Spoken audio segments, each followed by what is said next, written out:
माझं नाव जयश्री गोरख जाधव, चिखलबीड गाव आहे, वडवणी तालुका, बीड जिल्हा. माझा अनुभव असा आहे, गुडघ्यासाठी मी वाऱ्या केल्या, गुडघे किल्ले राहिले. परंतु एक दिवशी मला विचू चावला रानात. लय लांब होतं, कुठं जायला कुणी नव्हतं, सुट्टी नव्हतं, दवाखान्यात जायसारखं बी नव्हतं. बाप्पाचा जप केला.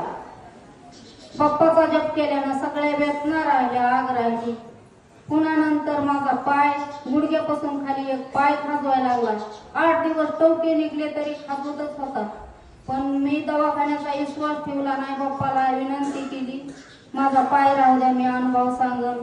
ती बी राहिलं. मुळव्याधाचा त्रास 8-15 दिवस होता, तो पण राहिला.